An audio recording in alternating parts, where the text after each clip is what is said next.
No dia em que se completam 38 anos da morte de Elvis Presley, o Domingo Espetacular traz uma entrevista com um brasileiro que estava lá naquele 16 de agosto. Um médico recém-formado que ajudou na necrópsia do rei do rock e garante, Elvis chegou morto na emergência. Mas ele também tem uma boa notícia para os fãs. O corpo não tinha sinais do uso de drogas.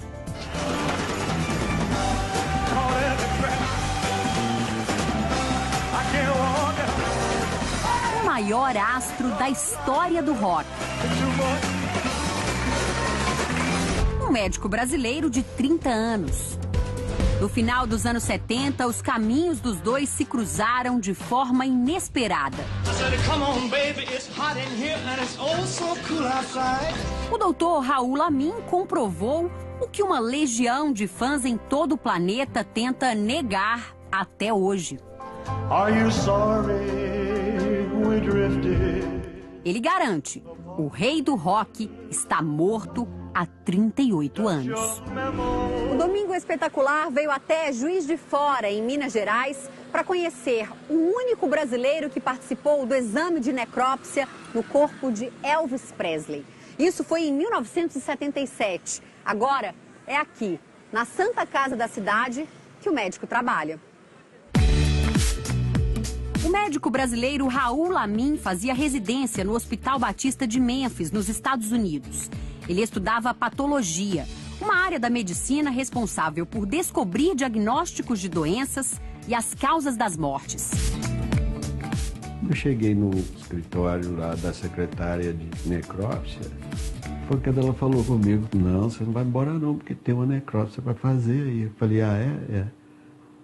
Porque, curiosamente, né, sem alguma coisa importante, ela falou assim, muito mais do que você imagina. Eu falei, o quê? É o Elvis Presley.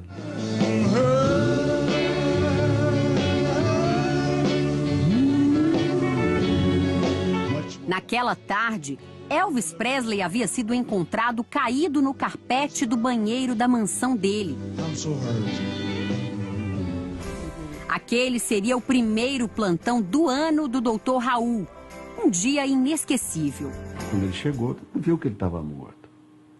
Até que alguém lá, dizem que foi um atendente lá na emergência, que falou, meu Deus, é o Elvis Presley.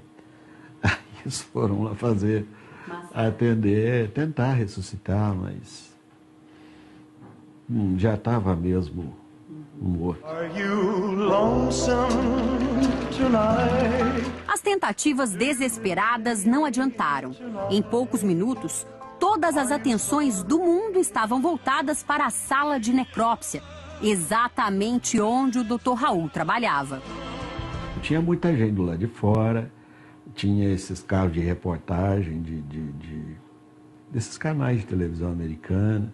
Polícia. Polícia também.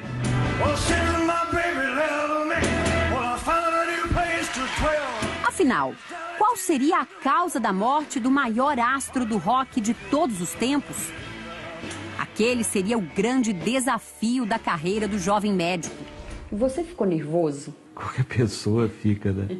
Quando você vai estar envolvido com uma coisa importante assim, né? A gente fica, ainda mais eu estrangeiro, está participando de uma coisa lá de uma pessoa que era endeusada, a gente fica meio assustado. O exame durou pouco mais de 2 horas. Tempo suficiente para descobrir 2 problemas de saúde de Elvis. Ele tinha uma dilatação no intestino grosso e o fígado também estava maior do que o normal. Pode ser que as drogas, né, e as drogas a que eu me refiro são medicamentos, a maioria deles, ou quase todos, são metabolizados no fígado. Então, eu não sei até que ponto isso pode ter participado dessa hepatomegalia. O exame de sangue feito no corpo encontrou várias substâncias, como morfina e codeína, que são usadas para combater a dor, vestígios de um remédio para ansiedade e barbitúricos, que são compostos usados para sedação. Tudo em doses consideradas aceitáveis pelos médicos. Só uma substância foi identificada em nível acima do padrão, a metaqualona, um sedativo e antidepressivo usado na década de 70 para dormir. Mas o médico brasileiro que conheceu de perto a ficha hospitalar do cantor afirma com segurança: Elvis Presley não foi vítima das drogas. Mentira. Não existe nos recordes médicos dele, nas papeletas, e era um calhamaço bastante grande, porque ele praticamente todo ano passava uma temporada no hospital ali fazendo exames, porque ele sempre teve alguma patologia que nunca ficou muito bem esclarecida. E em nenhum momento, nessas papeletas dele, houve menção a qualquer tipo de vício, nem fumo, nem álcool, e muito menos drogas. As drogas que ele usava eram drogas lícitas.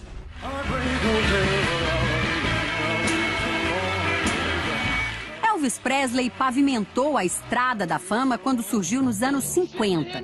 A voz marcante e o jeito único de dançar o transformaram em um mito da música e do cinema.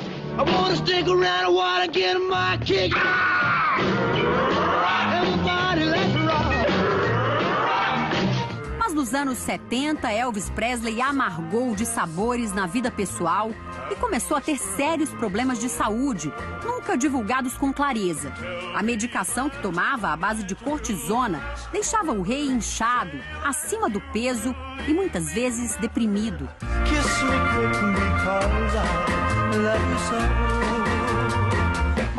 Mas nada disso teria sido suficiente para tirar a vida de Elvis. Segundo o médico, o cantor morreu por falta de oxigênio, provavelmente depois de cair com o rosto no carpete, por causa do sono provocado pelos remédios. O aspecto que ele tinha era de uma pessoa que teve déficit respiratório, quer dizer, asfixia praticamente.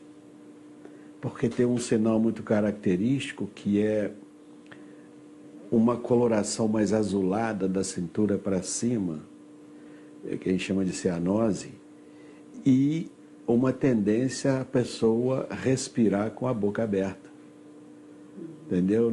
Na ânsia de buscar ar.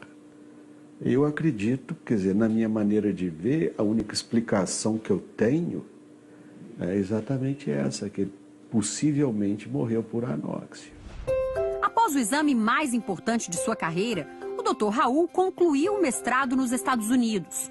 Anos mais tarde, voltou ao país para estudos de atualização. Hoje, ele é professor universitário e médico patologista. É especialista em pesquisar doenças que atingem os tecidos humanos, como câncer. Aqui no setor de análises microscópicas, onde o Dr. Raul trabalha atualmente, tem gente que ainda nem sabe sobre essa experiência que ele viveu de ter feito a necrópsia no corpo do rei do rock. Como um bom mineiro, o Dr. Raul sempre foi muito discreto. Durante décadas, esse foi um assunto praticamente intocado.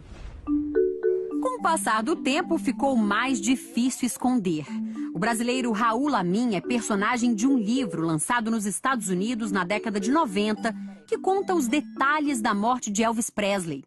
Eu não podia prestar informação de uma coisa que é sigilo profissional. Mas depois a coisa toda virou pública. O papel de médico não anulou a admiração de fã. O Dr. Raul tinha planos para ver o rei do rock em cima do palco. Ele estava programado para fazer um show em Memphis e que seria a primeira vez que ele ia fazer alguma coisa ali. Mas aí aconteceu a fatalidade, ele morreu e nós não tivemos a oportunidade de vê-lo. Naquele dia, o trabalho foi mais triste. A gente fica chateado porque tem certas pessoas que a gente prefere que não morressem, né?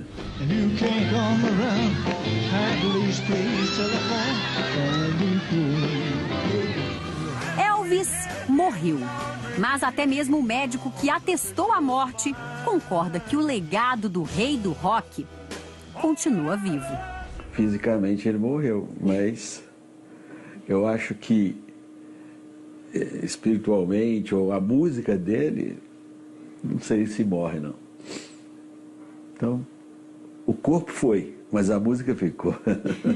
Are you lonesome tonight?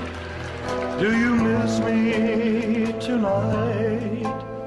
Are you sorry?